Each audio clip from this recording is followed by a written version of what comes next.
মাঝে মধ্যে কিছু কিছু খাবার কিংবা কোনো জায়গা আছে না, লাখ টাকা দিলেও সেটার সমতুল্য হয় না।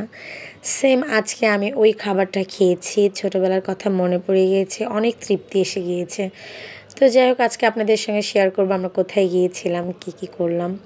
আজকে আমরা সবাই মিলে একসঙ্গে সাজুগুজু করতে বসে গিয়েছি। মিমকে সাজুগুজু করে নিয়ে সবাই সাজুগুজু করে আমরা চলে গেলাম আজকে উত্তরা দিয়াবাড়িতে। আর সবসময় তো একই জায়গায় ঘুরতে যাওয়া হয়, শুটিং স্পটে কিংবা কাশফুল দেখতে যাওয়া হয়। এবার একটু সবুজ গ্রামীণ পথে এখানেই গেলাম। তো আমাদের একটি কাজের পারপাসে ওখানে কাজটাও সারা হয়েছে আর দেখাও হয়েছে। এখানে দেখেন এত সুন্দর লাগছিল, মনোরম পরিবেশ, মনে হচ্ছিল আমি মনে হয় ঢাকার বাইরে চলে আসছি, গ্রামের দিকে। এখানে দেখেন খুবই দুষ্টুমি করেছে মিম এবং সাফা, ওরা একদম শস্য ফুল তুলে নিয়ে এসে আমাদেরকে গিফট করছে।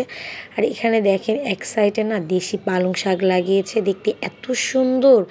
আর ওদেরকে তো বারণ করে ওরা কথাই শোনে না। মিমকে একটু বকাও দিয়েছি আমরা ওখানে ঘুরে টুরে সবাই মিলে। আর ওখান থেকে না আমরা একটু শাকও উঠাই নিয়েছিলাম, ওনারা বিক্রি করছিল, তো আমরা কিনে নিয়েছি। একদম গ্রাম্য পরিবেশে একদম টাটকা শাক খেতে অনেক মজা লাগবে। তো আমরা ওখান থেকে বের হয়ে চলে আসলাম। এসে আমরা আসতে লেগে এখানে দেখি রাস্তার পাশে একটা হাট কিংবা বাজার এই টাইপের কিছু একটা বসেছে। দেখেন ওখানে কি নাই, মাটির এত সুন্দর সুন্দর কাজ করার মানে জিনিসপত্র। আর কিছু কিছু খালারা দেখেন এখানে এই যে কুমড়ো ফুল নিয়ে বসছিল এই আন্টিটা, ওনার কাছ থেকে আমি দুটো কিনেও নিয়েছি।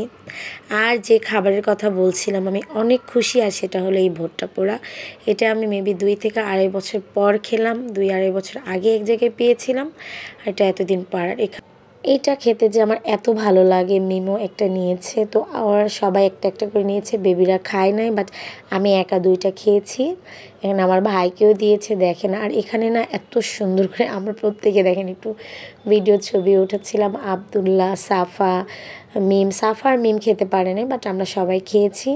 আর এখানে এত সুন্দর করে মানে টক মশলাটা দিয়ে মাখাচ্ছে, আর মিমের বাবা একটা একটা করে মানে সুন্দর সুন্দর বেছে দিচ্ছে, আর আমরা খাচ্ছি। দেখেন উনিও অনেক খুশি। আর ওনা একটু রাস্তার সাইডের খাবারগুলো খেতে দিতে চায় না, একটু রাগ হয়। আর ওখানে দেখেন কত সুন্দর টাটকা টাটকা মাছ, একদম বলে তো পাশে নদী থেকে আনা হয়েছে।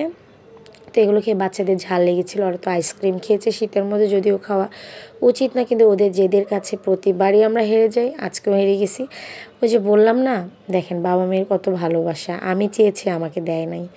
তো গাড়ির পাশে ওরা বসে, ওরা 2 ভাই বোন খাচ্ছিল, তো আমরা ওখান থেকে বেরিয়ে গেলাম। মিম অনেক হ্যাপি, কিন্তু আমি খাচ্ছি যাই হোক, আজক্ষণ আমাদের বাড়ি ফেরার সময় দেখেন 10 নাম্বার এসে আমরা জ্যামে পড়ে গিয়েছি, আর এই পাশে মিমও ঘুমিয়ে পড়েছে। তো আজকে এতটুকু ছিল। আল্লাহ হাফেজ। বলেছিলাম না লাখ টাকা দিল আমি যে খুশি হব না, আজকে আমি ভুট্টা পোড়াটা খেয়ে অতটাই খুশি হয়েছি।